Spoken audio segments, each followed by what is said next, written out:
Hi everybody. I'm sitting here going through a bunch of stuff, and I wanted to talk with y'all about a few things. I thought it would be kind of interesting to talk with everybody about what's really going on. That is in reference to your medical insurance, Obama's new plan. Okay, it's a lot different than what people think. A lot different. My husband has been in the hospital on and off, and in homes and care places for the last 2 years. He's been in critical condition. He's been good. He's been alright. And then he's been critical again. It's been off and on. Well, my husband had to retire on disability.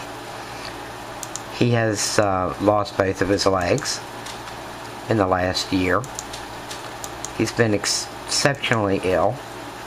But the real point of this conversation is about, of course, Medicare and the medical bills.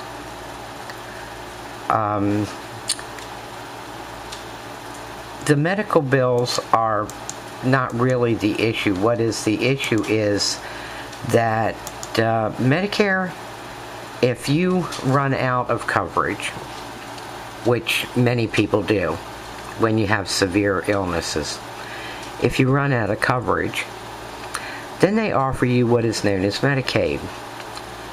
And there are some conditions to Medicaid, and they've changed over the last several years. But a lot of the change has been recent.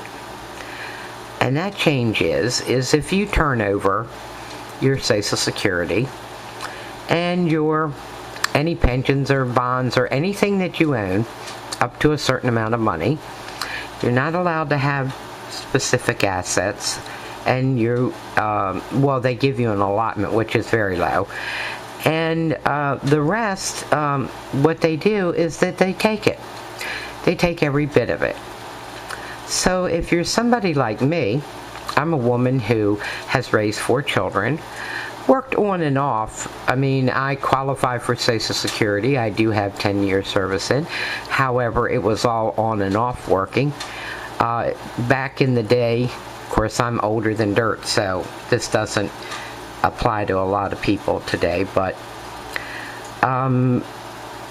back when I worked, or tried to work, it cost more to pay a babysitter or a place to send my children than it was for me than what I made at my job.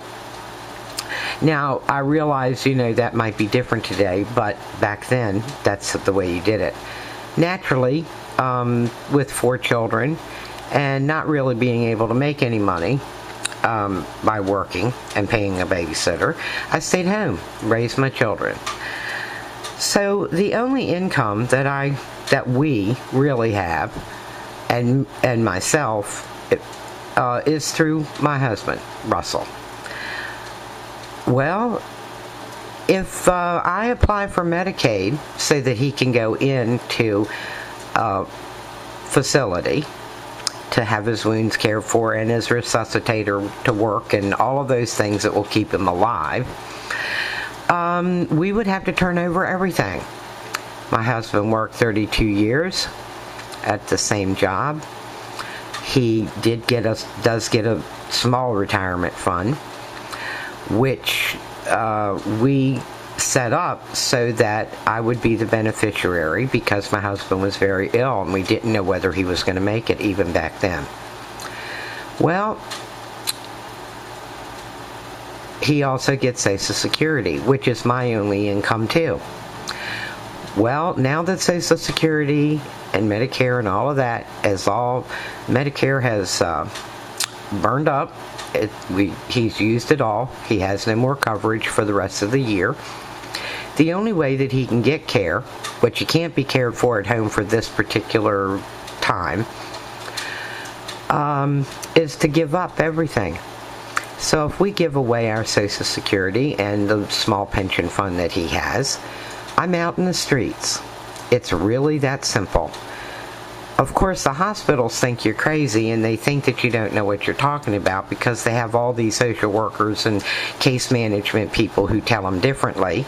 But finally yesterday, I had an argument with one of the nurses at the hospital, and I finally said, what is it that you do not understand?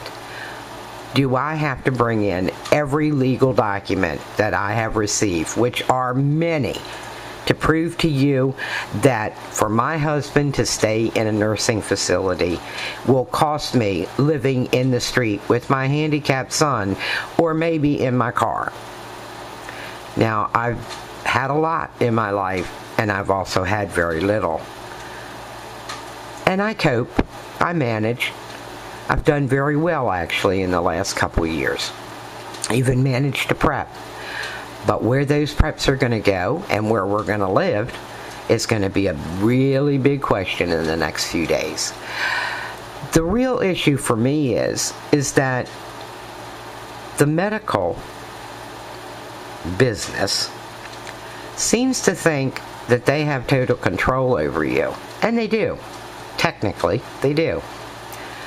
There is no other alternative. There are many states that don't even carry this kind of Medicaid help. So that there are more people in the United States who can't get medical coverage because their state doesn't even carry it, which they were supposed to do before 2014. But they're not. So now Obama has the problem, and it's a big one, that everybody is talking about all the people that won't be covered. Yet, the demand for you to get that insurance is still in effect. Okay? So, where does that leave us? You know, U.S. citizens in the street. It's that simple. You're in the street. They can make me put Russell in the home to be cared for, dub it something that we can't do for him, which in this particular case is true. However, there is not a hospital implement that I don't have in my home to care for him. Hospital beds, you name it, I've got it. And I've cared for him off and on over all of these months in and out of different nursing homes and hospitals and the like. However, they can make me take him to this nursing home. They can say it's in his best interest, even though I have power of attorney, I have medical power, regular power, all of that. It doesn't make any difference, ladies and gentlemen. You don't count.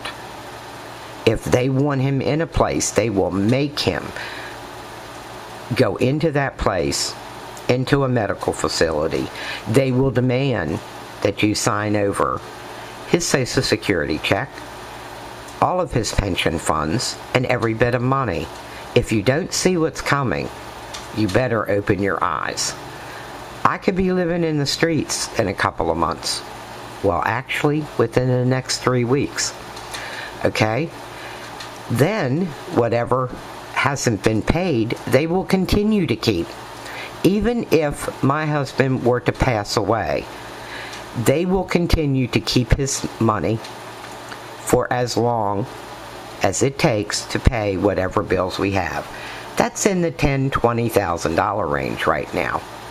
By the way, I have no debt. I got out of debt. I own my own property. I followed some guidance that I feel that the Lord gave me, and thank God I did. And I purchased a piece of property, and it's all in my name. My husband really pushed for me to do that. And I'm, thank God Almighty, that he did. Because right now, I have a finished garage. I have a place that I might be able to go. However, I know that management knows where that is. As a matter of fact, they gave me a boatload of problems because I went there to stay for a week in order to get the house that we moved into together and ready to move into. When the caseworker came to the garage, man, I was written up so quick it'll make your head spin. And I told her we already had a place. We were just simply making sure it was ready for my husband's, all of his medical equipment. I don't have to tell you, it ended up in the county information, okay? And believe me, I avoid all of that stuff like the plague. I think people need to understand that the government can take whatever the government wants to take whenever the government wants to take it. It really doesn't make any difference. You don't have any power. I don't take this personally, to be honest with you. I think it's just a message. The message is that you could be wiped out tomorrow. What are you going to do if you are? Do you have a place to go? Is your place paid for? If your income were to disappear tomorrow, what would you do? Do you have any idea? And what happens when they implement these changes and these demands on everyone? Once you go into your healthcare system, they rule. From that point on, you have no control. They can and will tell you what to do. They will take your children.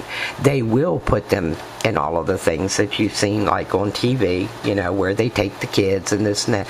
Well, they can do that with your mother, your father, anyone who's handicapped, anybody who's disabled, and they decide what's going to happen. Well, I don't know about you, but that doesn't settle with me. If I have to go get a truck, steal my husband out of a hospital, and take off and disappear, that's exactly what I'm going to do. Okay? But, yes, that's extreme, but that's just the way I feel. But I just want my prepper friends to pay attention, to really know what's going on. You have no idea what's going on in the medical field, and your children and your mothers and your fathers and your husbands and your wives are all under threat from this point on. They're in high gear. You can't imagine what's going on in doctors' offices, hospitals, who's taking over who. 3 hospitals in my area have already been taken over by state universities. And the reason they're doing that is they're government affiliated. Okay? There is no private industry anymore. It doesn't work that way. And once you're in those, the government owns you. I just thought you'd like to know. Take care.